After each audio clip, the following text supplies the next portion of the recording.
Hello and welcome back to the channel. Today we're going to be looking at conditional statements in C++.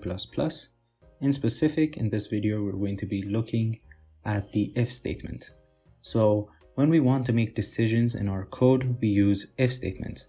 So what does that mean? So if some condition is true, we want to do something. And if some condition is not true, we want to do something else. So we're going to create our file, and we're going to call it if statements.cpp.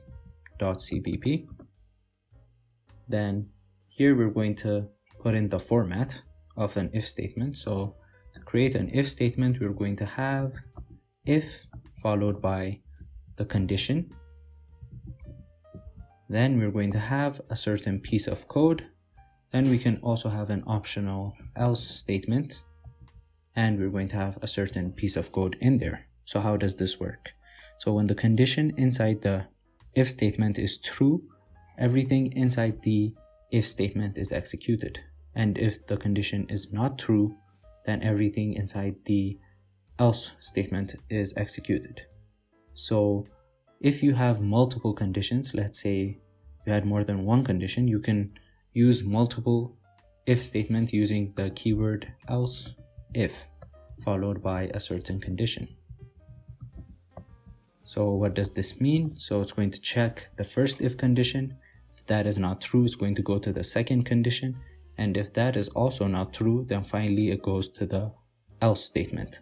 So let's see this in code. So let's start by writing our template code, which is #include iostream.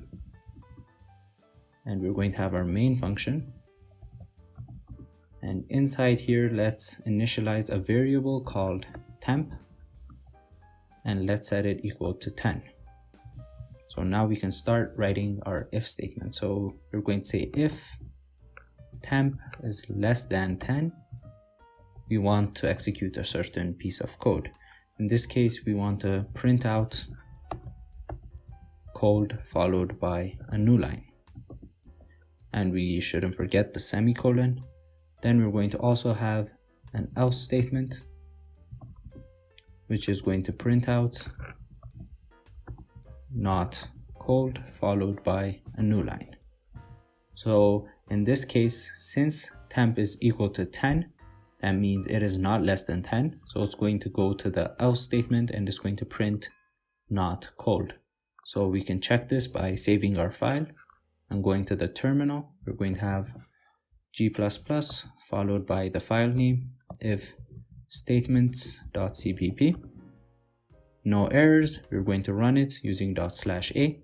As you can see, it prints out not cold. So let's say we changed our temperature to 30. So we can save our file. Actually, if it's 30, it's also going to print out not cold. So let's just make it something less than 10. Let's make it 3. So we're going to save our file. Again, in order to see the changes, we need to compile our file again. So we're going to use the G++ compiler. And we're going to run it. As you can see, it prints out cold. Again, this is a very simple program, but you can add multiple else if statements and make a more complicated program. But this is the basics in conditionals regarding if statements. Thank you for watching this video, and don't forget to like and subscribe for more programming videos.